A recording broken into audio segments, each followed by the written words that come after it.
new album from the singer-songwriter Jason Isbell. Any Jason Isbell fans out there? All right, Going Farther Back, Drive By Truckers. All right, Southern rock people. All right. He writes, "Are you living the life you chose? Are you living the life that chose you?" We Unitarian Universalists sometimes refer to ourselves as having a chosen faith. And the way we structure ourselves requires that each individual must freely choose whether they feel led to be part of one of our diverse, pluralistic congregations. It can't be chosen for you or imposed on you. And the word heretic, which our forebears have often been called, simply means one who chooses. And the people that were called heretics by the Orthodox, they were called that because they chose freely for themselves what to believe, how to behave, instead of saying that I'll just do and believe whatever an external authority figure tells me to do.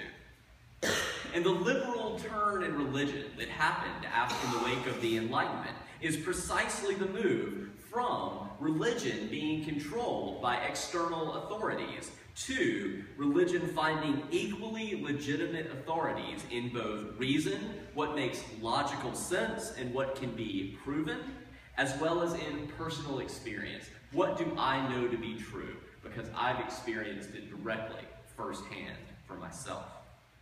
Are you living the life you chose? Or are you living the life that chose you? I've been reflecting a lot this past week about discerning how we are called.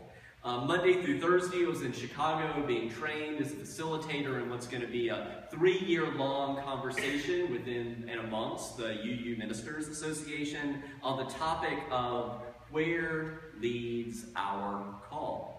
Relatedly, I should note here at the beginning that some of you will likely hear that word call more theistically, as in, how am I responding to a call from God or goddess or spirit? For others, it is also possible to understand that language of calling from a humanist perspective, as in, am I living in a way that leaves me regularly feeling fully alive, engaged, connected with my deepest self, connected with others, connected with the world around me? Underneath the language of calling is an invitation to slow down, to look inside yourself and discern. Are you living in a way that is in right relationship with who you authentically are? Are you living in right relationship with other people? And are you living in right relationship with this planet?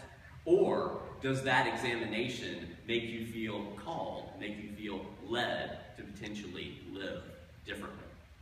In making such discernments, one tool from the Buddhist tradition is to consider that if the way you are living is cultivating what Buddhists call the 10 qualities that lead to awakening. The word Buddha just means the awakened one. So these are the 10 qualities that lead to awakening.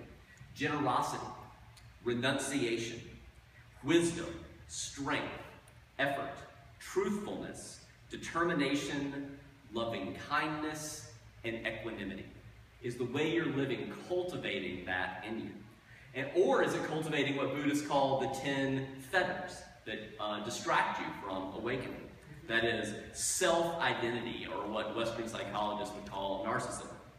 Doubt, clinging, craving, ill will, attachment, comparison, restlessness, and ignorance. Or from the Christian tradition, is the way you are living cultivating what is known as the fruit of the Spirit? That is, you know that you're sort of moving with the way that the Spirit is going, or as one of our hymns goes, are you doing what the Spirit says do? Well, you know that according to the Christian tradition, if the way you are living is cultivating love, joy, peace, patience, kindness, goodness, faithfulness, gentleness, and self-control. Pay no attention to the children. I see you all watching. I can see you. You can see me. So, the fruit of the Spirit is the fruit being born in your life. Love, joy, peace, patience, kindness, goodness, faithfulness, gentleness, and self-control. If those positive qualities are missing, or if their opposites are present in abundance, then the invitation is to some basic discernment around calling and living in right relationship.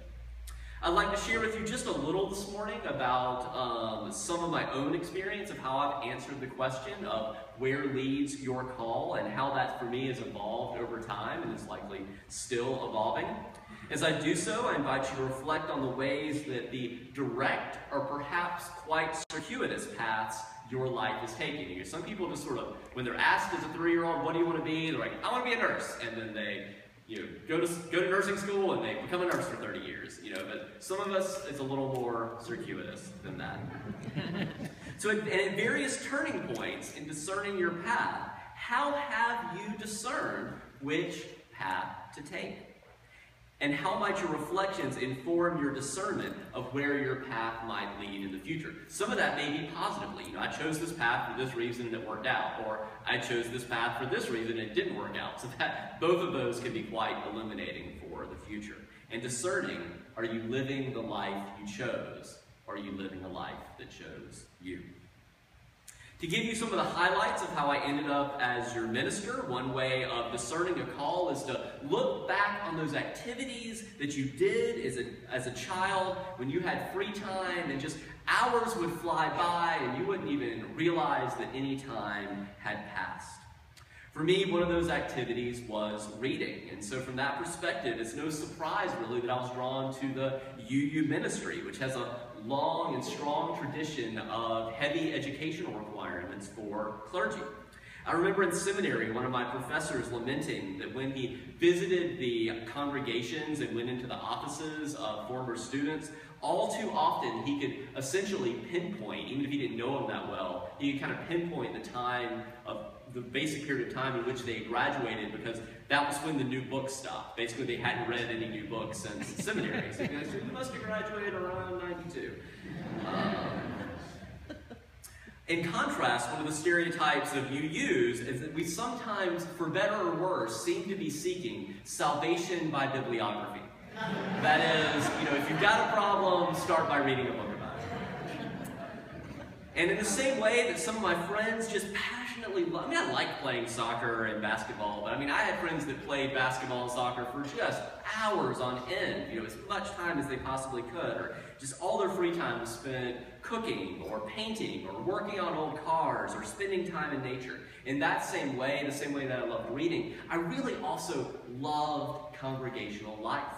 And I was in church multiple times every week, from youth group to fellowship suppers to Bible studies to choirs. And another telltale sign I remember as a quite young child stumbling upon a seminary course catalog that had been left in the rack of informational materials, like in one of these cabinets outside the atrium was the equivalent of that. And being sort of fascinated, instead of the classes that I was accustomed to. I was required in school, in public school, to take classes on math and science and gym and reading and writing. And so in this course catalog, I saw, it's maybe a 11 or 12-year-old that, wait, there are places where you can sort of take a full course on the Gospel of Matthew or on, how to do religious education or church history. That was just incredibly exciting to me. You may can think of parallels for yourself of sort of realizing that there were these sort of other ways of being in the world that had been presented or modeled to you.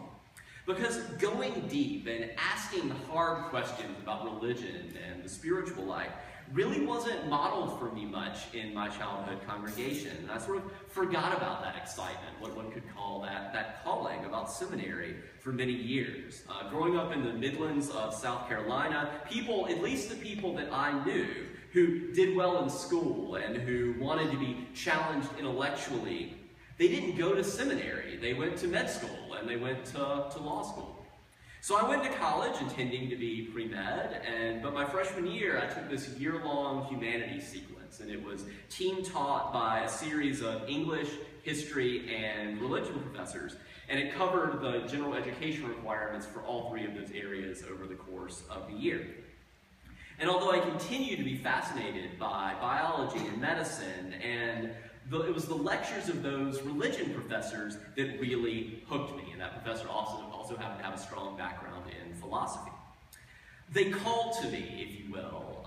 Can you remember feeling that pull, that lure, that attraction, Maybe it was in relation to teaching or to science or music or working on social justice.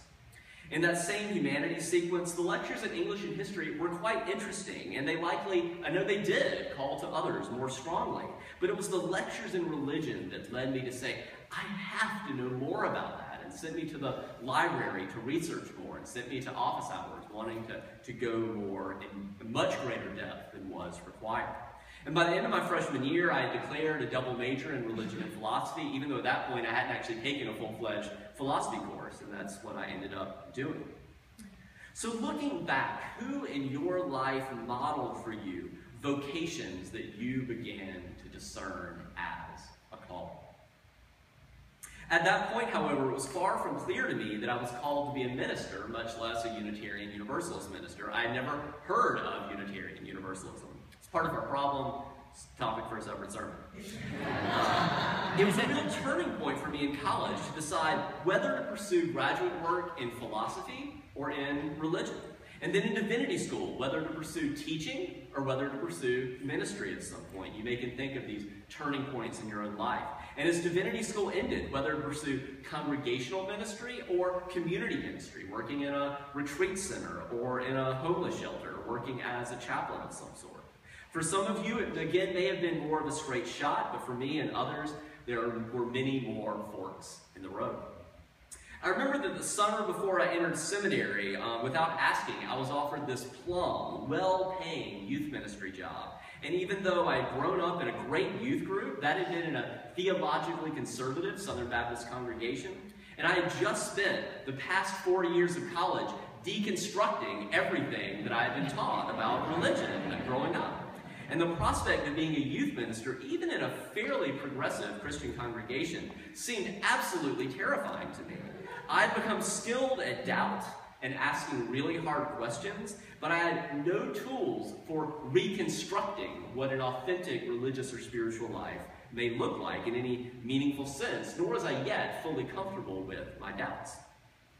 But on the other side of seminary, after spending 3 years gaining some of those tools, I spent 7 years as an associate pastor in which a huge part of my job was youth ministry, and I loved it. Perhaps you can think of times in your own life when something that previously terrified you turned out to be something you were called to after further formation.